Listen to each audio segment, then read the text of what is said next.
Hello बच्चों, कैसे हैं आप लोग। मैं शशिकांत चौहान आप लोगों का स्वागत करता हूं अपनी इस क्लास में। और आज की क्लास का जो टॉपिक है वो है मॉनेटरी पॉलिसी, जिसे हम हिंदी में कहते हैं मौद्रिक नीति। ठीक है। यानी मौद्रिक नीति से आप शब्दों से ही समझ गए होंगे कि ये मुद्रा की नीति है। यानी मुद्रा को नियंत्रित करके जो नीतियां बनाई जाती हैं उसको मौद्रिक नीति कहते हैं। इसके बारे में हम थोड़ा सा बता दें कि ये बहुत इंपॉर्टेंट टॉपिक होता है और ये हर एग्जाम में इससे रिलेटेड क्वेश्चन पूछे जाते हैं। और हम लोग बेसिक से यानी छोटी छोटी सी बातों को से लेकर डेप्थ तक हम लोग एनालिसिस करेंगे। और आप इस क्लास में बने रहिएगा तो आपके एग्जाम में इससे रिलेटेड कोई भी क्वेश्चन नहीं छूटेगा। और आपकी इतना एक्सपर्टाइज हो जाएगी कि आप मॉनेटरी पॉलिसी से रिलेटेड जो भी चीजें होंगी, यानी आपको इकोनॉमिक सिचुएशन दे दी जाए कि इस कंडीशन में आपको क्या डिसीजन लेना चाहिए, तो आप वही फैसला लेंगे जो मॉनेटरी पॉलिसी कमेटी के द्वारा ली जाती है। तो आज हम लोग एक टर्म यूज हुआ मॉनेटरी पॉलिसी कमेटी। तो मॉनेटरी पॉलिसी कमेटी के बारे में थोड़ा सा हम लोग समझ लें। मॉनेटरी पॉलिसी कमेटी क्या होती है, तो इसे हम एमपीसी कहते हैं या मौद्रिक नीति समिति कहते हैं। पूरा नाम है मॉनेटरी पॉलिसी कमेटी। और इसी कमेटी के द्वारा मौद्रिक नीति तैयार की जाती है। अगर इसके संगठनात्मक स्ट्रक्चर यानी ऑर्गेनाइजेशनल स्ट्रक्चर की बात करें तो इसके टोटल कितने मेंबर्स होते हैं। इसके टोटल 6 मेंबर्स होते हैं। 6 मेंबर्स कहां से आते हैं और कौन होते हैं, तो इसको दो पार्ट में बाइफरकेट करेंगे। 3 मेंबर्स जो होते हैं वो इंटरनल होते हैं, इंटरनल। और 3 मेंबर जो होते हैं वो एक्सटर्नल होते हैं। अगर हम बात करें ये इंटरनल एक्सटर्नल क्या है, तो ये इंटरनल में आरबीआई के पार्ट से मेंबर होते हैं। और एक्सटर्नल जो होते हैं वो आरबीआई के बाहर यानी गवर्नमेंट ऑफ इंडिया इनको अपॉइंट करती है। आरबीआई से कौन कौन होते हैं, तो सबसे पहले गवर्नर ऑफ आरबीआई होते हैं। और यही गवर्नर ऑफ आरबीआई इस मॉनेटरी पॉलिसी कमेटी के हेड होते हैं या अध्यक्ष होते हैं। ठीक है। और इस समय जो आरबीआई के गवर्नर हैं वो 25वें गवर्नर हैं, श्री शक्तिकांत दास। दूसरे जो मेंबर होते हैं वो डिप्टी गवर्नर ऑफ आरबीआई होते हैं, डिप्टी गवर्नर ऑफ आरबीआई। याद रखिएगा मॉनेटरी पॉलिसी के सदस्य होते हैं। और गवर्नर ऑफ आरबीआई हेड होते हैं इस मॉनेटरी पॉलिसी कमेटी के। तीसरे जो होते हैं वो आरबीआई के द्वारा अपॉइंटेड होते हैं। आरबीआई के किसी भी सदस्य को मेंबर बनाया जा सकता है, किसी भी ऑफिशियल को मेंबर बनाया जाता है, आरबीआई का एक मेंबर होता है। तो इस तरीके से आरबीआई से इंटरनली 3 लोग होते हैं और जो बाहर से आते हैं वो गवर्नमेंट ऑफ इंडिया अपॉइंट करती है। तो इस तरीके से टोटल कितने मेंबर होते हैं, 6 होते हैं। ठीक है। और ये 6 मेंबर्स में अगर बात करें तो किसी भी फैसले अगर लेने होंगे तो मेजोरिटी कितने की चाहिए, तो मेजोरिटी के लिए किसी भी फैसले के लिए 4 लोगों की सहमति होनी जरूरी है। यानी इन 6 में से अगर 4 लोग सहमत हैं कि ये पॉलिसी रेट होनी चाहिए तो वो उस पर सहमति बन जाती है। और अगर कोरम की बात करें तो कोरम भी 4 होता है। कोरम का मतलब होता है कि ये जो बैठक होती है इस बैठक को कंटिन्यू तभी की जाएगी जब कम से कम 4 सदस्य उपस्थित होंगे। कितने में से, 6 में से। तो इस तरीके से कोरम की संख्या 4 होती है, मिनिमम लोगों की संख्या। अगर कोरम पूरा नहीं हुआ तो वो बैठक स्थगित हो जाती है। अगर बैठक की बात करें तो मॉनेटरी पॉलिसी कमेटी की बैठक ये हर 2 महीने के अंतराल पे कम से कम एक बार होनी ही चाहिए। तो इसलिए 2 महीने के अंतराल पे ये बैठक होती है और इस बैठक के द्वारा रिव्यू जारी की जाती है मॉनेटरी पॉलिसी कमेटी के द्वारा। इसीलिए इस रिव्यू को बाई मंथली रिव्यू भी कहते हैं, द्वैमासिक समीक्षा भी कहते हैं। ठीक है। और इसी के जरिए मॉनेटरी पॉलिसी हम लोग देखते हैं कि मॉनेटरी पॉलिसी में चेंजेस हुए हैं या नहीं। तो कभी कभी चेंजेस हो जाते हैं और कभी कभी नहीं होते हैं। तो ये तो रहा मॉनेटरी पॉलिसी कमेटी का रोल, जिसके द्वारा मॉनेटरी पॉलिसी तैयार की जाती है। अब देखा जाए कि मॉनेटरी पॉलिसी का उद्देश्य क्या होता है, तो मॉनेटरी पॉलिसी के उद्देश्य की बात करें, लक्ष्य की बात करें, यानी किसको लक्ष्य साधा जाता है या किस उद्देश्य से मॉनेटरी पॉलिसी तैयार की जाती है। तो सबसे पहला जो टारगेट होता है मॉनेटरी पॉलिसी बनाते समय कि control on inflation, control on inflation यानी मुद्रास्फीति को नियंत्रित करने के लिए, या कहें तो प्राइस स्टेबिलिटी के लिए, प्राइस स्टेबिलिटी के लिए ये मॉनेटरी पॉलिसी तैयार की जाती है। दूसरा लक्ष्य क्या होता है, sustainable economic growth. Sustainable economic growth का मतलब कि हमारे देश की जो इकोनॉमिक ग्रोथ है वो सस्टेनेबल बनी रहे, यानी कंटिन्यू वो इंक्रीजिंग ऑर्डर में बढ़ती रहे। ये ऐसे करके ये नहीं कि कभी डिक्लाइन हो जाए, तो ऐसा सिचुएशन नहीं, यानी जो ग्रोथ है वो कंटिन्यू बने रहे और अपवर्ड डायरेक्शन में। तो ये दो टारगेट लक्ष्य होते हैं मॉनेटरी पॉलिसी तैयार करते समय। ठीक है, अब बात करते हैं कि मॉनेटरी पॉलिसी होता क्या है और इसको क्यों कंट्रोल करते हैं, तो ये देखा जाए आगे। तो नेक्स्ट जो हमारा है मॉनेटरी पॉलिसी बनाने के समय आरबीआई का रोल, मॉनेटरी पॉलिसी बनाते समय आरबीआई का रोल। तो ये एक तरह से मेजर फंक्शन है आरबीआई का मॉनेटरी पॉलिसी बनाना। तो आरबीआई क्या होता है, is a controller, controller of money supply, यानी मुद्रा की मार्केट में कितनी मात्रा होनी चाहिए और बैंकों के द्वारा दिए जाने वाले उधार कितने मार्केट में जाना चाहिए। तो मनी सप्लाई और बैंकों के क्रेडिट को कंट्रोल कौन करता है, आरबीआई करता है। और मनी सप्लाई और बैंकों के क्रेडिट को कंट्रोल करने वाली जो पॉलिसी बनाई जाती है आरबीआई के द्वारा, उसी पॉलिसी को मॉनेटरी पॉलिसी कहते हैं। क्योंकि मॉनेटरी मतलब होता है मुद्रा, और मुद्रा किससे संबंधित है, मनी सप्लाई से संबंधित है। मान लीजिए कि मार्केट में इन्फ्लेशन कैसे बढ़ता है, तो जब मार्केट में मनी सप्लाई ज्यादा हो जाए, क्या ज्यादा हो जाए, मनी सप्लाई ज्यादा हो जाए। और मनी सप्लाई कैसे ज्यादा होगी, जब मार्केट में पैसा ज्यादा जाएगा। और मार्केट में पैसा कहां से पैसा ज्यादा है जाता है, तो बैंक या फाइनेंशियल इंस्टीट्यूशन के द्वारा, बैंक्स एंड फाइनेंशियल इंस्टीट्यूशंस के द्वारा मार्केट में मनी सप्लाई ज्यादा होती है। अगर बैंक ज्यादा से ज्यादा लेंडिंग करने लगे, फाइनेंशियल इंस्टीट्यूशन ज्यादा से ज्यादा लेंडिंग करने लगे, तो अगर बैंक ज्यादा क्रेडिट करेंगे मार्केट में या फाइनेंशियल इंस्टीट्यूशन ज्यादा क्रेडिट करेंगे मार्केट में, तो ये पैसा कहां जाएगा, मार्केट में जाएगा। और मार्केट की पैसे की मात्रा क्या हो जाएगी, मार्केट में पैसा जाएगा तो मनी सप्लाई क्या हो जाएगी, बढ़ जाएगी। जब मनी सप्लाई बढ़ेगी तो मार्केट में लोगों के पास पैसा ज्यादा आ जाएगा, जेब में पैसे ज्यादा रहेंगे, तो शॉपिंग ज्यादा करेंगे, परचेजिंग ज्यादा करेंगे। तो इस तरीके से मार्केट में डिमांड क्या होगी, प्रोडक्ट की डिमांड क्या होगी, बढ़ जाएगी।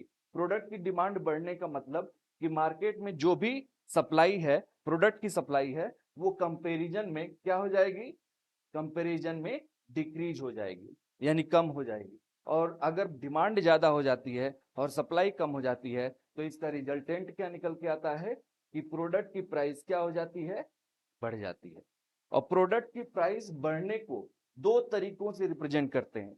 एक तो प्रोडक्ट की प्राइस के नजरिए से, क्योंकि जब भी कोई भी अगर सेल परचेज हो रहा है तो एक तरफ से पैसा दिया जाता है और दूसरी तरफ से प्रोडक्ट दिया जाता है। तो इस तरीके से मनी और प्रोडक्ट के बीच लेन देन होता है। तो इस तरीके से जब इन्फ्लेशन आता है तो मनी के नजरिए से भी देखा जा सकता है और प्रोडक्ट के नजरिए से भी देखा जा सकता है। अगर प्रोडक्ट के नजरिए से देखें तो इसकी क्या हो जाती है, प्राइस क्या हो जाती है, बढ़ जाती है, प्रोडक्ट की प्राइस बढ़ जाती है। और वहीं अगर मनी के नजरिए से देखें तो मनी की वैल्यू क्या हो जाती है, कम हो जाती है, मनी की वैल्यू कम हो जाती है। इसको दो तरीकों से हम समझेंगे, अभी आगे हम एक्सप्लेन करेंगे इसके बारे में अच्छे तरीके से। तो अगर ये सब प्रोसेस होने के बाद अगर देखा जाए तो प्रोडक्ट की प्राइस क्या हो जाती है, बढ़ जाती है, और रिस्पेक्टिवली मनी वैल्यू क्या हो जाती है, कम हो जाती है। तो इस सेंस में, इधर के सेंस में ही हम लोग जनरल भाषा में कहते हैं कि महंगाई बढ़ गई, क्योंकि प्रोडक्ट की प्राइस बढ़ जाती है। अगर इकोनॉमिक लैंग्वेज में या टेक्निकल लैंग्वेज में देखें तो हम कहते हैं कि इन्फ्लेशन बढ़ गया है, इन्फ्लेशन बढ़ गया है, जिसको हम लोग कहते हैं मुद्रास्फीति, मुद्रास्फीति, मुद्रास्फीति कहते हैं। तो महंगाई और मुद्रास्फीति एक ही चीज है, इन्फ्लेशन बढ़ना और प्राइस, प्रोडक्ट की प्राइस बढ़ना एक ही चीज है। लेकिन अगर मुद्रास्फीति को रिप्रेजेंट करें तो मुद्रास्फीति किससे रिलेटेड है, ये मनी वैल्यू के इंक्रीज और डिक्रीज से रिलेटेड है। अगर मनी वैल्यू गिर जाती है तो इन्फ्लेशन बढ़ जाता है। तो अगर यहाँ पे हम दो चीजें देखें तो यहाँ पे हम डिस्क्राइब करेंगे मनी सप्लाई और डिमांड के बीच कितना रिस्पेक्ट में, कितना मल्टीपल वृद्धि होती है, या मनी सप्लाई थोड़ा सा भी बढ़ने से मार्केट में डिमांड कितना बढ़ जाता है, उसको एक नजरिए से देख लिया जाए। मान लीजिए हम एक मार्केट है और मार्केट के बगल से हम जा रहे थे। ये एक आइडेंटिफाइड या यूनिफाइड एक मार्केट है जिसमें मनी सप्लाई पहले से जितना हो उससे मतलब नहीं है। हम इस मार्केट के बगल से जा रहे थे और इस मार्केट में हम गए, और इस मार्केट में जाने के बाद एक सेब की दुकान थी, उससे हम 1 केजी 1 केजी सेब लिए। कितने रुपए का, 100 रुपए का। अब सेब लेकर हम घर चले गए अब इस मार्केट में कितने रुपए की मनी सप्लाई बढ़ गई? 100 रुपए की मनी सप्लाई बढ़ गई, 100 रुपए की मनी सप्लाई बढ़ गई। अब ये दुकानदार जो सेब वाला है, घर शाम को जाता है, तो शाम को घर जाने के बाद सब्जी लेके जाता है, तो सब्जी वाले दुकान से परचेजिंग किया, कितने का? 100 रुपया। यानी ये 100 रुपया आप सब्जी वाले के पास चला गया। तो इस तरीके से ये सब्जी वाला भी कुछ परचेजिंग करेगा किसी दुकानदार से, फिर ये दुकानदार किसी और दुकानदार से परचेज करेगा। इस तरीके से मान लीजिए 24 घंटे के अंदर इसने 10 दुकानों से परचेज कर लिया। कितने रुपए से? यानी मार्केट मनी सप्लाई कितनी है? मनी सप्लाई 100 रुपये बढ़ी, यानी डिमांड कितने का हो गया? 10 बार डिमांड किया। इसका मतलब कि मार्केट में कितने का परचेजिंग कर डाला? 1000 रुपए का परचेजिंग कर डाला। इसका मतलब कि अगर थोड़ा सा भी मार्केट में मनी सप्लाई बढ़ने से 100 रुपया मनी सप्लाई है और इसने 10 बार डिमांड किया, तो कितने रुपए का डिमांड हो गया? कितने रुपए का परचेजिंग हो गया? 1000। यानी कहने का मतलब कि मार्केट में थोड़ा सा भी पैसा आने से, यानी 100 रुपया मार्केट में बढ़ा और कितने का डिमांड कर डाला? 1000 रुपए का डिमांड कर डाला। इसका मतलब कि अगर मार्केट में थोड़ा सा भी पैसा आता है तो कई गुना डिमांड क्या हो जाता है? बढ़ जाता है, क्योंकि वो जो मनी है सर्कुलेशन में आ जाती है, और सर्कुलेशन में आएगा तो वो कई बार डिमांड करने लगेगा। तो हमारे कहने का मतलब ये था कि आप मार्केट में थोड़ा सा भी मनी सप्लाई बढ़ा देंगे तो कई गुना डिमांड क्या हो जाती है? बढ़ जाती है। और कई गुना डिमांड बढ़ने का मतलब ये हुआ कि मार्केट में प्राइस को इन्फ्लुएंस करता है कई गुना डिमांड। ठीक है, आगे बढ़ते हैं। यहाँ पे देख रहे हैं कि थोड़ा सा भी मार्केट में मनी सप्लाई बढ़ा दी जाए तो कई गुना डिमांड क्या हो जाएगा? बढ़ जाएगा। अब थोड़ा सा हम लोग देखेंगे प्राइस, प्रोडक्ट की प्राइस और मनी वैल्यू को रिलेट करेंगे इन्फ्लेशन के नजरिए से। ठीक है, अब बात करते हैं अगला पॉइंट,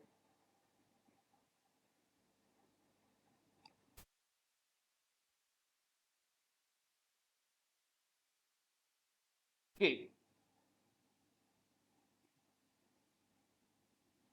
मान लीजिए एक साल पहले यानी 2022 में 100 रुपया हमारे जेब में था और हम मार्केट में गए तो कितने चॉकलेट खरीद के लाए? तो चॉकलेट हम कितने खरीद के लाए? 100 चॉकलेट खरीद के लाए। और 100 चॉकलेट की अगर बात करें तो ये 100 चॉकलेट कितने रुपए का पड़ा? 1 रुपया का पड़ा।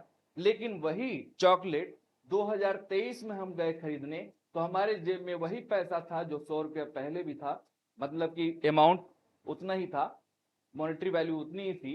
तो अब हम मार्केट में गए तो कितना हम चॉकलेट खरीद के लाए? करीब 50 चॉकलेट खरीद के लाए। तो एक चॉकलेट कितने का पड़ा? तो एक चॉकलेट हमारा 2 रुपए का पड़ा। इसका मतलब कि हम एक साल पहले यही चॉकलेट 1 रुपया में खरीद पाते थे, अब वो चॉकलेट, एक चॉकलेट कितने का पड़ रहा है? 2 रुपया का पड़ रहा है। इसका मतलब कि चॉकलेट में की प्राइस में क्या हुई है? वृद्धि हुई है। यानी प्रोडक्ट की प्राइस क्या हो गई है? बढ़ गई है। अब प्रोडक्ट की प्राइस बढ़ने को ही हम क्या कहते हैं? महंगाई कहते हैं। इसका मतलब कि महंगाई क्या हो गई है? बढ़ गई है। अब अगला इस सेंस में देखें, वो तो प्रोडक्ट की प्राइस से रिलेटेड था। अब हम मनी वैल्यू से देखें तो ये 100 रुपया क्या है? एक तरह से मनी वैल्यू है। मनी वैल्यू अगर देखा जाए तो 2022 में 100 रुपये की मनी वैल्यू कितनी थी? 100 चॉकलेट के बराबर थी। लेकिन 2023 में यही 100 रुपये की मनी वैल्यू कितने चॉकलेट के बराबर है? ये 50 टॉफी या चॉकलेट के बराबर है। इसका मतलब कि मनी वैल्यू घट गई, क्योंकि एक साल पहले यही 100 रुपया 100 चॉकलेट खरीद के लाता था, अब यही 100 रुपया अब इस साल हम खरीदने गए तो 50 चॉकलेट खरीद के ला रहा है। यानी परचेजिंग पावर इसकी क्या हो गई है? बढ़ गई है कि घट गई है? घट गई है, क्योंकि पहले ये 100 चॉकलेट खरीद के लाता था, 50 चॉकलेट। इसका मतलब कि इसकी खरीदने की क्षमता या क्रय शक्ति घट गई है। तो इसी को हम दूसरे लैंग्वेज में एक टर्म यूज करते हैं, ट्रिपल पी, जिसको हम परचेजिंग पावर पैरिटी कहते हैं। परचेजिंग पावर पैरिटी कहते हैं, क्रय करने की शक्ति कहते हैं। ठीक है, और क्रय करने की शक्ति ही बताता है कि मनी वैल्यू घटी है या बढ़ी है। तो हम इसको मनी वैल्यू से रिलेट करेंगे, मनी वैल्यू से रिलेट करेंगे। Purchasing power is represent to money value.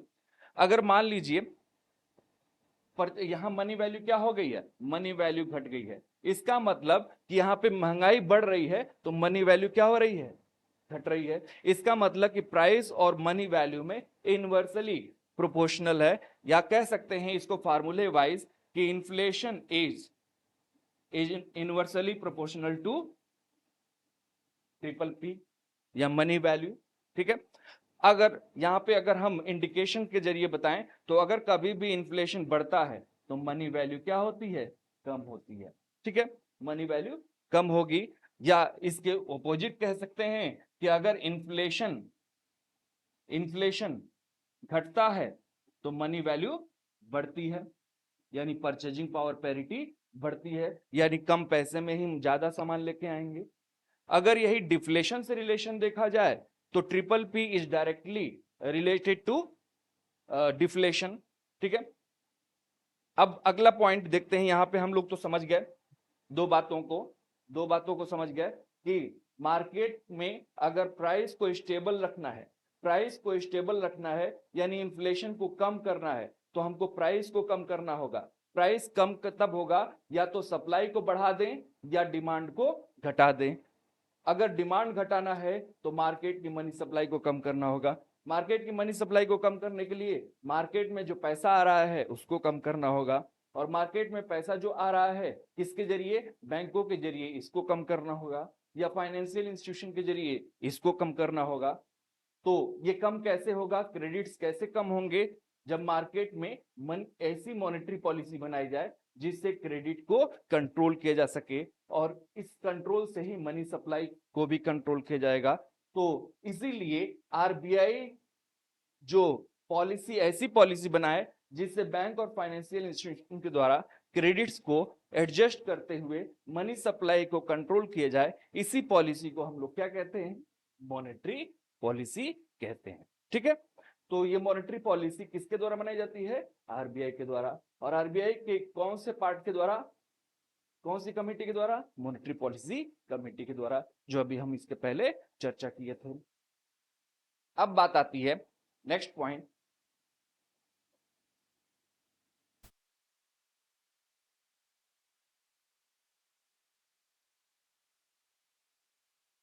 कि मॉनेटरी पॉलिसी जब बनाते हैं तो कौन कौन से टूल्स होते हैं या मेजरमेंट्स होते हैं या इंस्ट्रूमेंट्स होते हैं जिनके जरिए मार्केट की मनी सप्लाई को कंट्रोल किया जाता है या बैंकों की क्रेडिट्स को कंट्रोल किया जाता है। तो हम instruments of money market sorry monetary policy देखेंगे। इंस्ट्रूमेंट्स ऑफ मॉनेटरी पॉलिसी,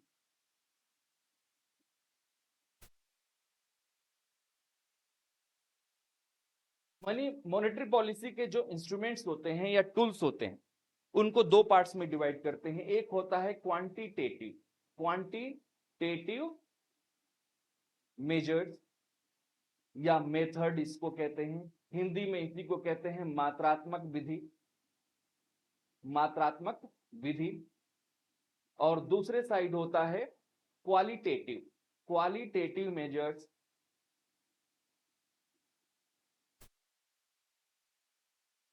या इसी को कहते हैं गुणात्मक विधि।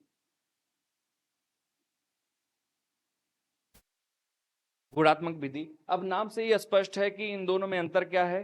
तो क्वांटिटेटिव मेजर्स वो होते हैं जिनके परिवर्तन से या थोड़ा सा भी चेंजेज अगर किया जाए तो मार्केट की मनी सप्लाई की क्वांटिटी पे असर पड़ता है। यानी यहाँ पे अगर थोड़ा भी चेंज की जाए तो मार्केट की मनी सप्लाई घट जाएगी या बढ़ जाएगी, तो इसीलिए क्वांटिटी पे असर डालता है, इसीलिए इस पार्ट को हम क्वांटिटेटिव मेजर्स कहते हैं।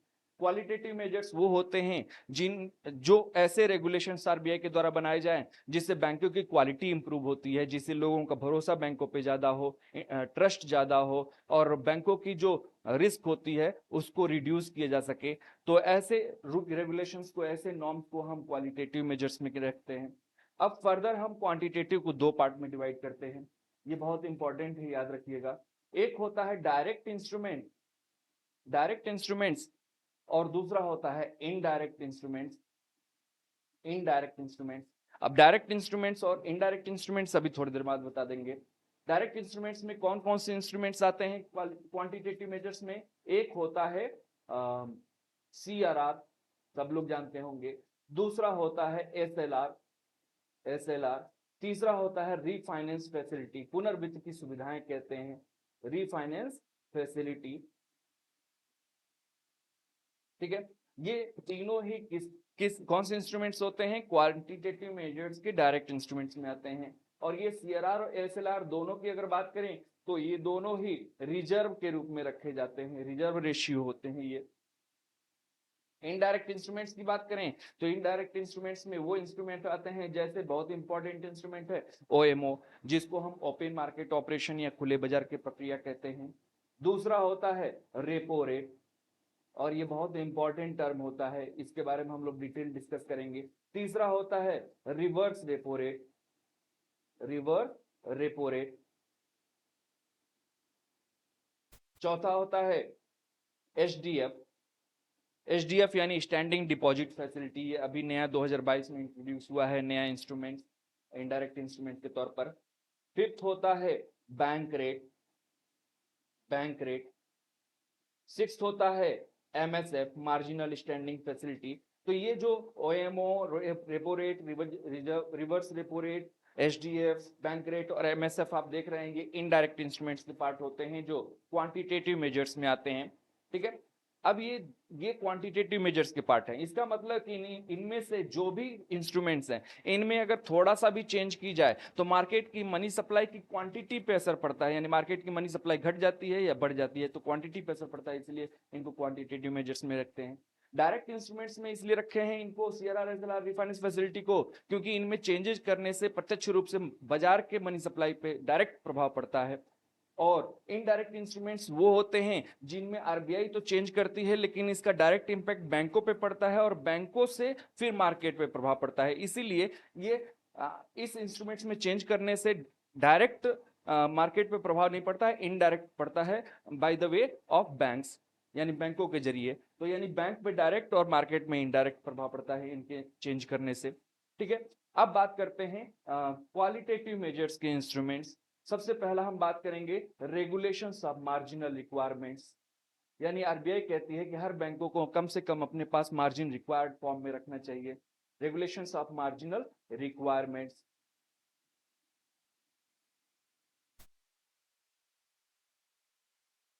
दूसरा होता है regulations of consumers credit, regulations of consumer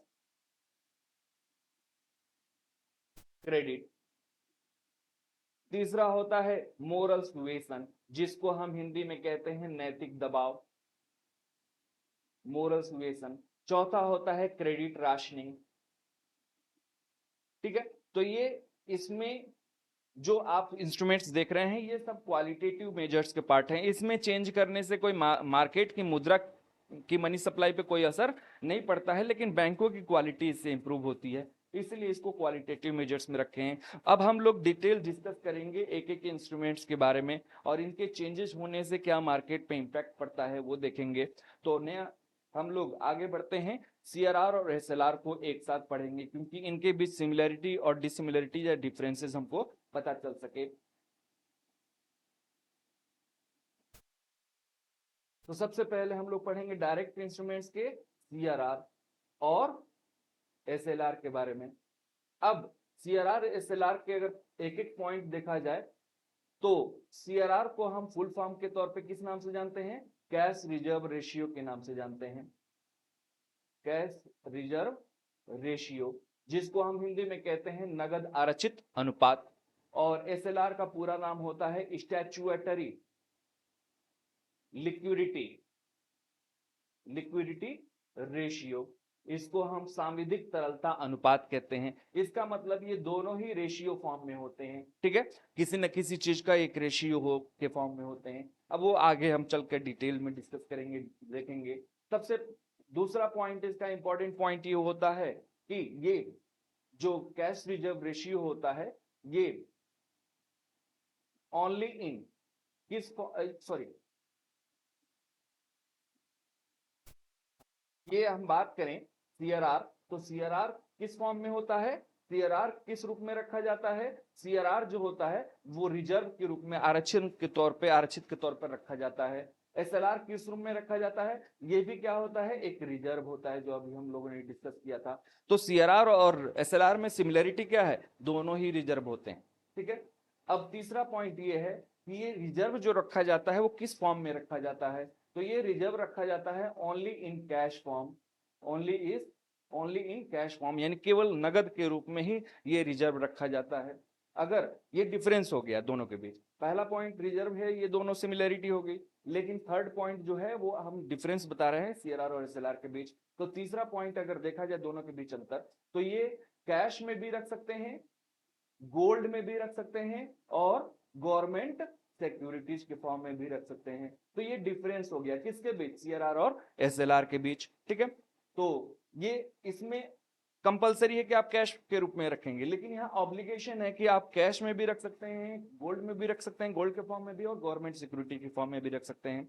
अब गवर्नमेंट सिक्योरिटीज को एक और टर्म से जानते हैं जो बहुत ही इंपॉर्टेंट है और एग्जाम में पूछा जाता है, gilt edge security. Gilt edge security के तौर पे भी इसको कहते हैं। तो अगर पूछ दे कि what is gilt edge security और ऑप्शन में अगर गवर्नमेंट सिक्योरिटीज हो तो वो ऑप्शन सही होगा। ठीक है, अब चौथा पॉइंट ये देखेंगे कि जो कैश के फॉर्म में रखा जाता है ये कहां पे रखा जाता है, तो ये रखा जाता है डिपॉजिट विद आरबीआई, यानी सीआरआर बैंकों को कहां रखना पड़ता है सीआरआर के तौर पे, तो डिपॉजिट विद आरबीआई, यानी आरबीआई के पास जमा करना पड़ता है। अब ये बात करते हैं कि इसमें चौथा पॉइंट अगर देखा जाए तो एसएलआर कहां पे रखा जाता है, आरबीआई के पास रखते हैं या बैंक अपने पास खुद रखते हैं, तो यहाँ पे आंसर हो जाएगा इसका बैंक इटसेल्फ, यानी बैंक अपने पास खुद रखते हैं इस रिजर्व को। तो यहाँ पे ये डिफरेंस हो गया कि सीआरआर आरबीआई के पास रखा जाता है और एसएलआर बैंक अपने पास खुद मेंटेन करते हैं, रखते हैं। अब नेक्स्ट पॉइंट ये हो गया कि ये कब कब मेंटेन की जाती है, इसकी ड्यूरेशन क्या होती है, तो ये डेली बेसिस में मेंटेन की जाती है। डेली बेसिस यानी हर दिन की जो भी जमाएं होती हैं उन जमाओं के ऊपर ये रेशियो मेंटेन की जाती है। अब नेक्स्ट पॉइंट इसमें भी अगर देखा जाए तो ये किस बेसिस पे होता है, तो ये भी डेली बेसिस पे होता है। ये तो ये सिमिलरिटी हो गई दोनों के बीच। ठीक है, अब नेक्स्ट पॉइंट होता है कि ये डेली बेसिस पे किस बेस पे ये मेंटेन होते हैं, तो ये डेली बेसिस पे जो कितना मेंटेन होता है, सॉरी पहले ये बात कर लें कितना मेंटेन की जाती है। तो आरबीआई ये हमेशा जब भी मॉनेटरी पॉलिसी बनाती है तो सीआरआर और एसएलआर के रेशियो में बदलाव करना होगा तो करेगी, जरूरत होगी तो चेंजेज होंगे, नहीं करना होगा तो नहीं होंगे। तो सीआरआर इस समय बात करें तो कितना परसेंट चल रहा है, तो आपको बता दें कि 4.5% चल रहा है। और ये 4.5% किसका, ये एनडीटीएल का। तो एनडीटीएल अभी हम बता रहे हैं कि क्या होता है, एनडीटीएल क्या होती है। अगर एसएलआर की बात करें तो एसएलआर इस समय प्रेजेंट में कितना है, ये चेंज होते रहते हैं। तो ये ना समझिए कि हमेशा 4.5% और 18% होगा। जब भी मॉनेटरी पॉलिसी चेंजेज होंगी तो उन रिव्यूज को देखिएगा कि इसमें परिवर्तन हुए हैं कि नहीं। अगर परिवर्तन चेंजेज हुए हैं डेटा में तो आप उनको अपडेट कर लीजिएगा, क्योंकि कहीं कहीं एग्जाम में इससे रिलेटेड डायरेक्ट क्वेश्चन पूछे जाते हैं। ठीक है, तो 18% किस चीज का, तो 18% एनडीटीएल का। अब यहाँ पे सवाल आता है कि एनडीटीएल क्या है, तो एनडीटीएल का मतलब होता है, फुल फॉर्म क्या होता है, net demand and time liability होती है, net demand and time liabilities, net demand and time liabilities इसको कहते हैं। अब ये होता क्या है, नाम से ये स्पष्ट है कि बैंकों में जो भी जमाएं होती हैं, टोटल डिपॉजिट्स, और डिपॉजिट्स कितने टाइप के होते हैं बैंकों में, एक होता है डिमांड डिपॉजिट और दूसरा होता है टाइम डिपॉजिट। और बैंकों में जो जमाएं होती हैं वो बैंकों के लिए क्या होती हैं, लाइबिलिटी होती हैं। इसीलिए जो भी डिमांड और टाइम डिपॉजिट होते हैं उनकी टोटल वैल्यू को नेट का नाम दिया गया, नेट कहते हैं। यानी net demand and time liability का मतलब हुआ बैंकों में कुल जमा राशि जो होगी उस जमा राशि का 4.5%। अगर मान लीजिए बैंक में 100 करोड़ रुपए जमा है तो वो 100 करोड़ रुपया टोटल एनडीटीएल हो गया, किसका, बैंक का। और उस 100 करोड़ का 4.5% का मतलब 4.5 करोड़ कैश रखना होगा, कहाँ पे, आरबीआई के पास जमा करना होगा। उसी तरीके से 18% ऑफ एनडीटीएल एसएलआर बैंक अपने पास खुद रखेंगे कैश, गोल्ड और गवर्नमेंट सिक्योरिटीज फॉर्म में। अगर हम इसका डिफिनीशन देखें तो आप ऊपर से पढ़ें या नीचे से पढ़ें वो डिफिनीशन हो जाएगा। जैसे कोई भी बैंक अपने एनडीटीएल का 4.5% डेली बेसिस पे आरबीआई के पास कैश के फॉर्म में रिजर्व रखता है, उस रिजर्व को क्या कहते हैं, सीआरआर कहते हैं। या जब कोई बैंक रिजर्व के तौर पे कैश के फॉर्म में आरबीआई के पास डिपॉजिट करता है डेली बेसिस पे एनडीटीएल का 4.5%, तो उसको हम क्या कहेंगे, सीआरआर कहेंगे। सेम वैसे ही जब कोई बैंक अपने एनडीटीएल का 18% डेली बेसिस पे बैंक अपने पास खुद कैश, गोल्ड और गवर्नमेंट सिक्योरिटी के फॉर्म में रिजर्व रखता है, इसको हम क्या कहते हैं, एसएलआर कहते हैं। ठीक है, तो इस तरीके से ये डिफिनीशन हो गया या इसके फंडामेंटल्स हो गए किसके बारे में, सीआरआर और एसएलआर के बारे में। और यहाँ से कहीं से भी क्वेश्चन पूछा जा सकता है, तो इसको आप याद रखिएगा। और एक चीज और ये है कि इसमें तो कैश के फॉर्म में रखना कंपलसरी है, लेकिन इसमें ऑब्लिगेशन है कैश, गोल्ड और गवर्नमेंट सिक्योरिटीज।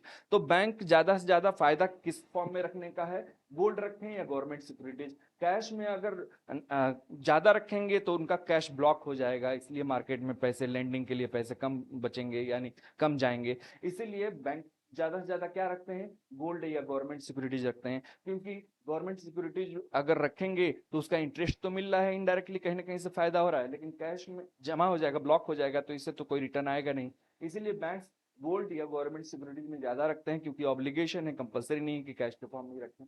ठीक है, तो इस तरीके से ये सीआरआर और एसएलआर हो गया। अब इनके चेंजेस करने से मार्केट पे क्या इंपैक्ट पड़ता है वो हम लोग देखेंगे। अब अगला हमारा टारगेट होगा क्लास में कि आपको समझाना कि सीआरआर और एसएलआर में चेंजेस करने से क्या फायदे होंगे, क्या इम्पैक्ट, कैसे इम्पैक्ट पड़ता है। अब बात करते हैं यहाँ पे सीआरआर। यहाँ पे दो रिजर्व रेशियो की बात हो रही है, सीआरआर और एसएलआर। सीआरआर मान लीजिए कितना परसेंट चल रहा है, 4.5% चल रहा है, और एसएलआर कितना चल रहा है, 18% चल रहा है। तो ये मान लीजिए कि बैंक में लोगों ने कुल जमा कितने किए हैं, 100 रुपए किए हैं, और 100 रुपया ही बैंक का क्या हो जाएगा, एनडीटीएल हो जाएगा। और इसी एनडीटीएल का इतना परसेंट रिजर्व रखना होगा बैंकों को, ये बैंक है। ठीक है, अब ये सीआरआर एसएलआर अगर मिला दिया जाए तो टोटल कितने हो जाएंगे, तो 22.5 हो जाएंगे, 22.5। ठीक है, अब इसका मतलब कि इतना रुपया, 100 रुपया में से इतना रुपया, 22.5 रुपया बैंक को अपने पास और आरबीआई के पास कैश के फॉर्म में रिजर्व रखना है। इसका मतलब फ्री अमाउंट कितना है बैंक के पास, फ्री अमाउंट का मतलब कि वो मार्केट में कितना दे सकता है, तो हो जाएगा 77.5%, 77.5 यानी 77.5 रुपया, ये फ्री अमाउंट हो गया। अब ये मार्केट में देने के लिए क्या है, फ्री है बैंक वाले, कि बैंक उतना 77.5 रुपया मार्केट में दे सकता है उधार। अगर मान लीजिए मार्केट में इतना पैसा जा रहा है और मार्केट में इस पैसे आने से मार्केट की मनी सप्लाई, इन्फ्लेशन बढ़ गया, क्या बढ़ गया, इन्फ्लेशन बढ़ गया। इन्फ्लेशन क्यों बढ़ा, क्योंकि इन्फ्लेशन को अब हम डिमांड सप्लाई को बीच में से बैरियर हटा देंगे, अब डायरेक्ट मनी सप्लाई को इन्फ्लेशन से रिलेट करेंगे। तो इन्फ्लेशन बढ़ने का मतलब मार्केट में मनी सप्लाई क्या हो गई, बढ़ गई। मनी सप्लाई क्यों बढ़ी, क्योंकि मार्केट में 77.5 रुपया आ रहा है। तो अब आरबीआई क्या करेगी कि इन्फ्लेशन को रिड्यूस करेगी। इन्फ्लेशन को रिड्यूस करने के लिए मार्केट की मनी सप्लाई को रिड्यूस करेगी। मार्केट की मनी सप्लाई रिड्यूस कैसे होगा, जब बैंक अपना लोन उधार मार्केट में कम करें, और मार्केट में पैसा तब जाएगा जब उनके पास फ्री अमाउंट को रिड्यूस कर दिया जाए। और फ्री अमाउंट जो उनके पास बच रहा है मार्केट में देने के लिए, वो कम कैसे होगा, जब आरबीआई ऐसी नीति बनाए जिससे बैंकों के पास कैश, फ्री अमाउंट कम बचे, कम हो जाए। तो इस अमाउंट को कैसे कम किया जा सकता है, जब सीआरआर को क्या कर दें, बढ़ा दें, या एसएलआर को बढ़ा दें, या दोनों को बढ़ा दें। तो इसका मतलब कि जब इन्फ्लेशन ज्यादा हो जाता है, इन्फ्लेशन बढ़ जाता है, तो उस दौरान इन्फ्लेशन को कंट्रोल करने के लिए सीआरआर को क्या कर देते हैं, बढ़ा देते हैं। एसएलआर में क्या कर देते हैं, बढ़ा देते हैं, या दोनों में चेंजेस कर देते हैं। और चेंजेस होगा तो वो इंक्रीजिंग ऑर्डर में ही होगा। ठीक है, इन्फ्लेशन को क्या करने के लिए, कंट्रोल करने के लिए। तो इन्फ्लेशन ज्यादा है तो सीआरआर को बढ़ा देंगे, एसएलआर को बढ़ा देंगे, इन्फ्लेशन को कंट्रोल करने के लिए। इतना क्लियर है। ठीक है, तो सीआरआर और एसएलआर के चेंज करने से मार्केट की मनी सप्लाई पे कैसे इंपैक्ट पड़ता है और इन्फ्लेशन को कैसे कंट्रोल करते हैं, ये आपको यहाँ पे डिटेल डिस्कस करके पता चल गया। और एक चीज और ये है कि आरबीआई ने बैंकों पे ये सीआरआर एसएलआर चेंज करने से बैंकों पे प्रभाव डाला है। बाद में बैंकों पे प्रभाव, सॉरी, बैंकों पे ये रिजर्व मेंटेन करने के लिए कहा गया है, और इसका असर डायरेक्टली किस पे पड़ रहा है, मार्केट की मनी सप्लाई पे। अगला पॉइंट हम देखते हैं, रीफाइनेंस फैसिलिटी, यानी डायरेक्ट इंस्ट्रूमेंट्स का थर्ड इंस्ट्रूमेंट, रीफाइनेंस फैसिलिटी, जिसको हम लोग क्या कहते हैं, पुनर्वित्त की सुविधा कहते हैं, पुनर्वित्त की सुविधा।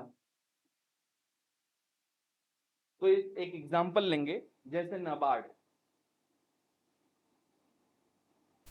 नाबार्ड है, नाबार्ड की अगर बात करें तो नाबार्ड डायरेक्ट किसी रूरल एरियाज या किसान को उधार नहीं देता। डायरेक्ट किसान अगर लोन लेने जाएगा तो क्या नाबार्ड से उधार मिलेगा? नहीं मिलेगा। नाबार्ड किसके जरिए ये उधार पहुंचाता है? किसानों के जरिए। जो क्षेत्रीय ग्रामीण बैंक होते हैं और अदर ग्रामीण जो रूरल एरियाज बैंक होते हैं उनके जरिए ये मार्केट में किसानों को पैसा पहुंचाता है। इसका मतलब कि जो ग्रामीण क्षेत्रीय ग्रामीण बैंक है वो किसानों को उधार देते हैं, यानी फाइनेंस करते हैं, और इसी फाइनेंस के लिए फिर ग्रामीण बैंक किसके पास जाते हैं? नाबार्ड के पास जाते हैं, और फिर नाबार्ड इनको फाइनेंस करता है। इसका मतलब किसान तक पहुंचने के लिए कितनी बार फाइनेंस हो गया? 2 बार फाइनेंस हो गया, यानी फाइनेंस के ऊपर फाइनेंस। इसीलिए फाइनेंस के ऊपर फाइनेंस होगा तो हम इसको क्या कहेंगे? रीफाइनेंस कहेंगे। और रीफाइनेंस फैसिलिटी कौन दे रहा है? नाबार्ड दे रहा है। इसीलिए नाबार्ड के फंक्शन में यह भी आता है कि NABARD is a refinance facility organisation, यानी नाबार्ड के द्वारा पुनर्वित्त की सुविधा दी जाती है। अब यहाँ पे देखें कि इस पे इन्फ्लेशन का क्या असर पड़ता है। मान लीजिए नाबार्ड आरआरबी को 500 करोड़ रुपया रिफाइनेंस किया, 500 करोड़ रुपया रिफाइनेंस किया, तो ये आरआरबी इस 500 करोड़ को ग्रामीण क्षेत्रों में किसानों तक पहुंचाएगा, यानी ये मार्केट में जाएगा 500 करोड़। ये 500 करोड़ मार्केट में जाने से क्या क्रिएट हुआ? मनी सप्लाई बढ़ गई। मनी सप्लाई बढ़ने का मतलब क्या बढ़ गया? इन्फ्लेशन बढ़ गया। अब इन्फ्लेशन को क्या करना होगा?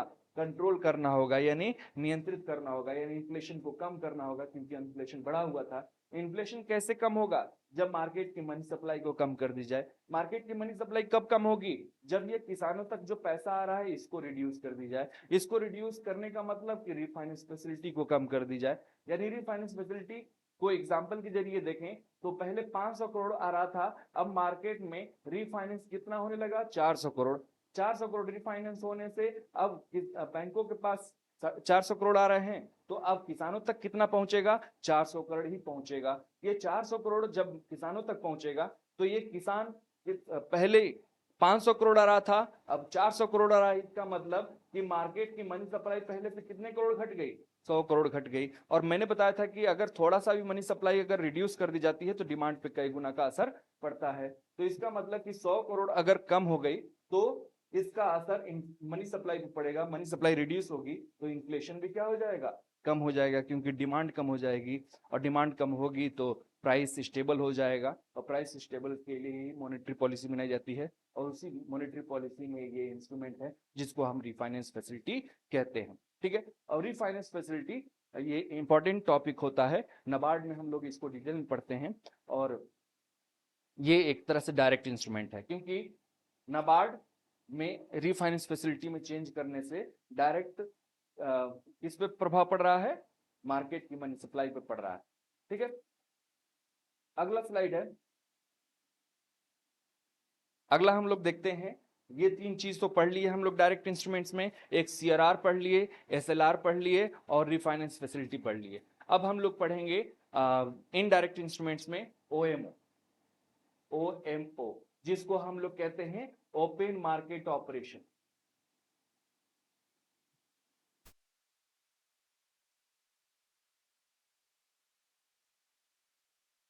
हम लोग कहते हैं open market operation, open market operation, और इसको हम लोग हिंदी में कहते हैं खुले बाजार की प्रक्रिया। खुले बाजार की प्रक्रिया ये होता क्या है, इसको डिटेल में हम लोग देखेंगे। मान लीजिए ये बैंक है, ये बैंक है, और इस बैंक के पास पैसे ज्यादा हो गए हैं, जरूरत से ज्यादा हो गए हैं। बैंक के पास पैसे जब जरूरत से ज्यादा होंगे तो ये क्या करेगा? अपने पास तो रखेगा नहीं, कहीं ना कहीं तो इसका यूटिलाइज करेगा, यानी मार्केट में इसको देगा। तो ये मार्केट में किसी ना किसी तरीके से लेंडिंग के जरिए, इन्वेस्टमेंट के जरिए मार्केट में पैसा जाएगा, क्योंकि बैंक के पास पैसा ज्यादा है। और फिर मार्केट में पैसा जाएगा तो वही चीज होगी, मनी सप्लाई क्या हो जाएगी? बढ़ जाएगी। मनी सप्लाई बढ़ने का मतलब डायरेक्ट इनडायरेक्ट वे में देखा जाए तो इन्फ्लेशन क्या हो जाएगा? बढ़ जाएगा। इन्फ्लेशन बढ़ने का मतलब महंगाई बढ़ेगी, तो आरबीआई फिर क्या करेगी? अपनी पॉलिसी बनाएगी। अपनी पॉलिसी बनाने का पर्पज क्या होगा इसका? इन्फ्लेशन को रिड्यूस करना। इन्फ्लेशन को रिड्यूस कर कैसे की जा सकती है? जब मनी सप्लाई को कम की जा सके। मनी सप्लाई तब कम होगी जब बैंक मार्केट में पैसा कम दें। मार्केट में पैसा तब कम देंगे जब बैंकों के पास पैसा कम हो जाएगा। तो बैंकों के पास पैसा कम करने के लिए आरबीआई एक क्या करती है? मूव लेती है, यानी आरबीआई एक इंस्ट्रूमेंट्स यूज करती है यहाँ पे। तो आरबीआई क्या करने लगती है, गवर्नमेंट सिक्योरिटीज सेल करने लगती है। तो सेल क्या करने लगती है, गवर्नमेंट सिक्योरिटीज, जिसको हम ट्रेजरी बिल्स या अदर सिक्योरिटीज भी कहते हैं, गवर्नमेंट सिक्योरिटीज सेल करने लगती है। तो क्या करते हैं बैंक की अगर बात करें तो बैंक अब मार्केट में लेंडिंग तो बंद नहीं करेंगे, लेकिन मार्केट में उधार देते रहेंगे, लेकिन कुछ ऐसा बैंक सोचेगी कि हम ऐसे जगह निवेश करें, पैसा को यूटिलाइज करें जो सिक्योर्ड हो, यानी रिस्क ना हो। तो बैंक क्या करने लगते हैं, कुछ पैसा, यानी अगर 100 रुपया है तो 100 रुपया में से पहले 100 रुपया मार्केट में जाता था, 100 का 100 मार्केट में जाता था, अब क्या करेंगे, 80 रुपया मार्केट में देंगे और 20 रुपया क्या परचेज करेंगे, 20 रुपया का गवर्नमेंट सिक्योरिटीज परचेज करेंगे। इसका मतलब कि इस प्रोसेस से मार्केट में पहले 100 रुपये जाता था, अब कितना जाने लगा, 80 रुपये जाने लगा। इसका मतलब कि मार्केट की मनी सप्लाई क्या हो गई, कम हो गई, इन्फ्लेशन क्या होगा, कम होगा। ठीक है, तो बैंकों के पास पैसा जो है वो डाइवर्स हो गया, डाइवर्सिफाइड हो गया, यानी पहले केवल यूनिडायरेक्शनल था, यानी केवल मार्केट में जाता था, अब ये बाई डायरेक्शनल हो गया, यानी आरबीआई के पास भी इन्वेस्टमेंट हो रहे हैं और मार्केट में भी जा रहे हैं। अब बात आती है ओपन मार्केट ऑपरेशन का डिफिनीशन क्या होगा, तो आपके सामने लिखा हुआ है, जब आरबीआई गवर्नमेंट सिक्योरिटीज का सेल एंड परचेज करे, किसके बीच, बैंक्स और फाइनेंशियल इंस्टीट्यूशन के बीच, इसी प्रक्रिया को हम लोग क्या कहते हैं, ओएमओ कहते हैं, याद रखिएगा। तो इसका डिफिनीशन है कि गवर्नमेंट आरबीआई के द्वारा गवर्नमेंट सिक्योरिटीज का सेल एंड परचेज करना ओपन मार्केट में क्या कहलाता है, ओपन मार्केट ऑपरेशन कहलाता है। और ओपन मार्केट ऑपरेशन के जरिए मार्केट की मनी सप्लाई को कंट्रोल करके इन्फ्लेशन को कंट्रोल कर रहे हैं, इसलिए ये एक तरह से मॉनेटरी पॉलिसी का एक बहुत ही इंपॉर्टेंट रोल प्ले कर रहा है, इसीलिए ओएमओ को इंस्ट्रूमेंट्स ऑफ इनडायरेक्ट इंस्ट्रूमेंट्स कहा गया है। ठीक है, अब इनडायरेक्ट क्यों कहा गया है, क्योंकि देखिए मार्केट बैंक की अगर बात करें तो बैंक पहले भी 100 रुपए निवेश करता था और अब भी निवेश 100 रुपया कर रहा है। इसका मतलब कि इस पॉलिसी से, यानी गवर्नमेंट सिक्योरिटीज की बेचने खरीदने से बैंकों की अमाउंट पे क्वांटिटी पे असर नहीं पड़ रहा है, इनडायरेक्ट वे में किस पे पड़ रहा है, मनी सप्लाई पे पड़ रहा है। ठीक है, तो इस तरीके से ये एक इनडायरेक्ट इंस्ट्रूमेंट्स हो गया ये मॉनेटरी पॉलिसी का। आगे बढ़ते हैं, ये एक तरह से देख लीजिए यहाँ पे कि ओपन मार्केट ऑपरेशन के जरिए मार्केट की मनी सप्लाई को क्या कर लिया गया, कंट्रोल कर लिया गया। इस इंस्ट्रूमेंट्स को भी हम मॉनेटरी पॉलिसी का पार्ट मानते हैं। अगला पॉइंट है, अगला जो हमारा इंस्ट्रूमेंट है वो रेपो रेट।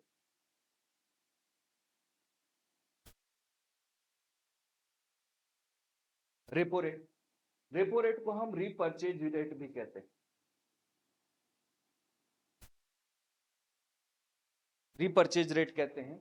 और रीपर्चेज रेट की अगर बात करें तो यहाँ पे अगर देखा जाए तो यहाँ पे बैंक हम ले लेते हैं, ये बैंक है और ये क्या है, आरबीआई। जब बैंकों को पैसे की नीड होती है या जरूरत होती है तो ये किसके पास उधार लेने जाते हैं, बैंक के पास उधार लेने जाते हैं। तो इसका मतलब कि बैंक बोरो करता है, किससे, आरबीआई से। अगर आरबीआई इस बैंक को शॉर्ट टर्म के लिए लोन देता है, शॉर्ट टर्म के लिए लोन देता है, यानी अगर कहें तो ऐसे तो इसका मियाद माना जाता है 14 दिन का होता है, लेकिन इसको आरबीआई 1 साल तक भी शॉर्ट टर्म में कंसीडर करती है। तो अगर जब कोई भी बैंक आरबीआई से बोरो करता है शॉर्ट टर्म के लिए, यानी 14 दिन से लेकर 1 साल तक के लिए, तो इसको हम क्या कहते हैं, इसको हम कहते हैं repo, repurchase option, repurchase option rate, repurchase option rate कहते हैं। ठीक है, जब कोई भी बैंक आरबीआई से शॉर्ट टर्म के लिए बोरो करता है तो उसको हम रेपो कहते हैं, और इस पे लगने वाले रेट को, इस पे लगने वाले रेट को हम क्या कहते हैं, रेपो रेट कहते हैं। याद रखिएगा ये रेपो रेट हमेशा बदलता रहता है, और इस समय प्रेजेंट में जो रेपो रेट है वो 6.5% किसका, बोरोविंग अमाउंट पे। तो जितना भी बोरोविंग अमाउंट होगा उस पर 6.5% आरबीआई इंटरेस्ट चार्ज करेगी।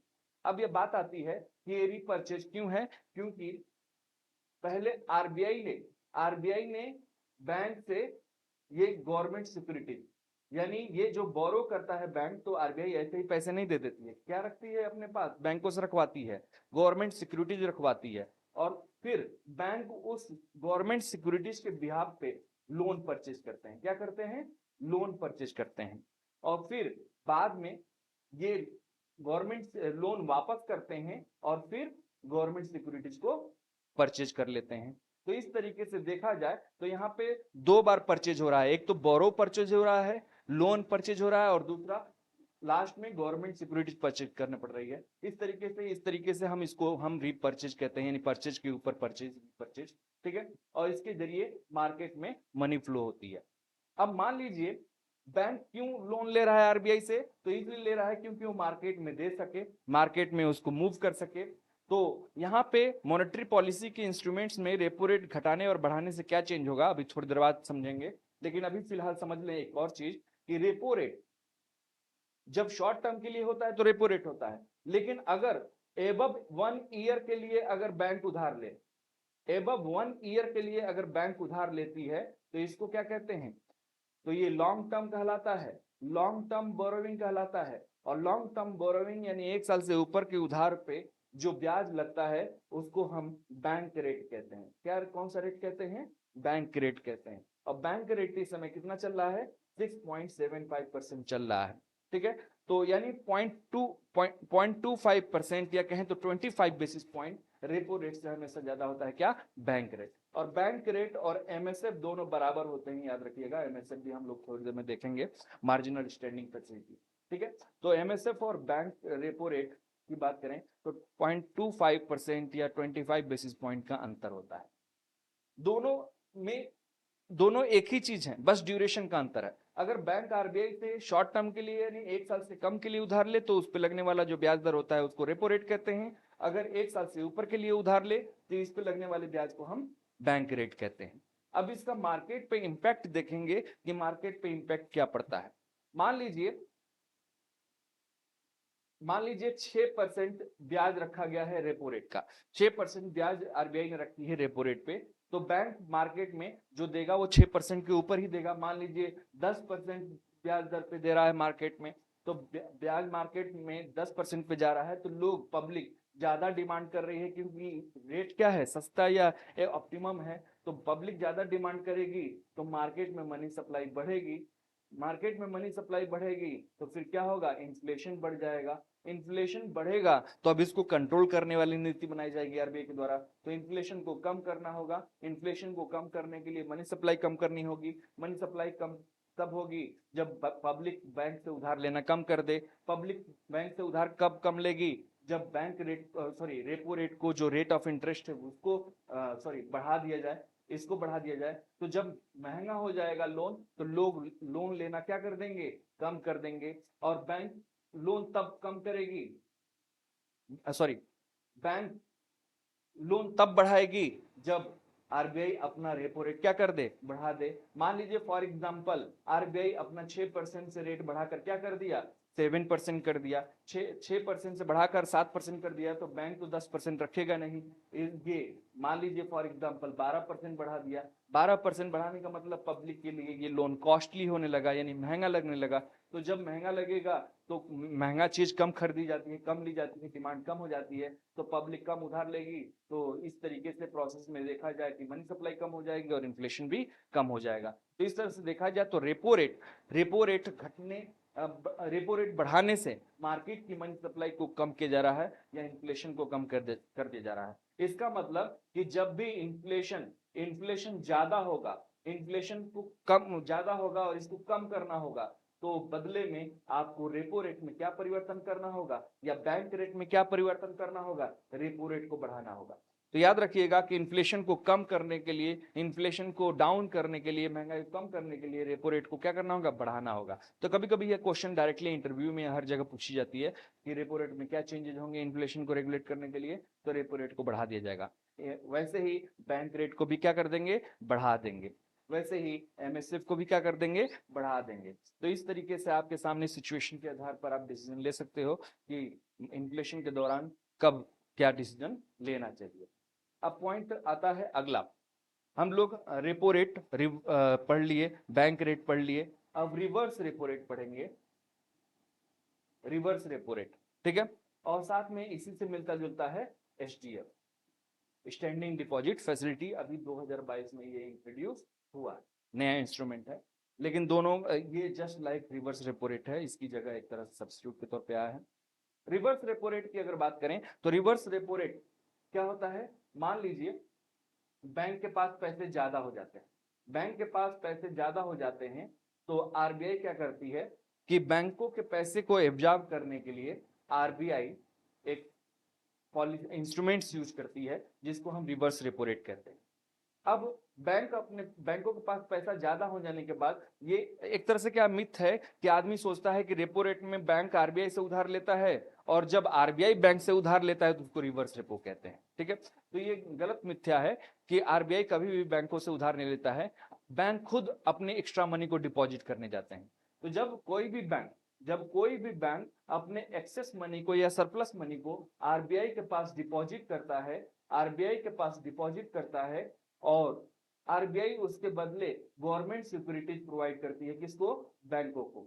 गवर्नमेंट सिक्योरिटीज के बिहाफ पे ये ये डिपॉजिट लेती है और गवर्नमेंट सिक्योरिटीज प्रोवाइड करती है और इस पे इंटरेस्ट देती है। और इंटरेस्ट रेट मान लीजिए कितना है, इसमें तो कम कर दी गई है 3.3, एग्जैक्ट डेटा हम बता दे रहे हैं 3.35% इस समय रिवर्स रेपो रेट है।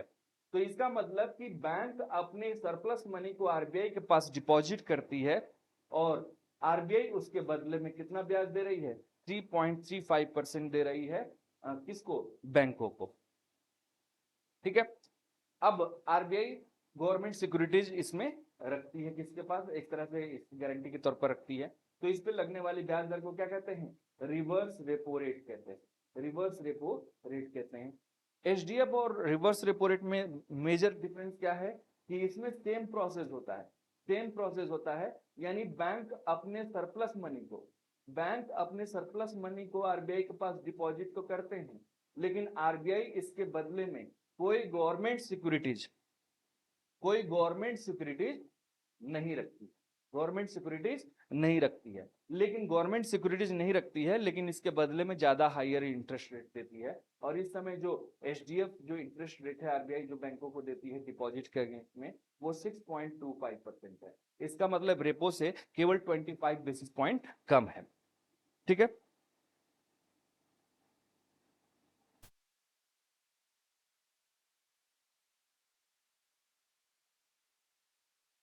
केवल 25 बेसिस पॉइंट कम है।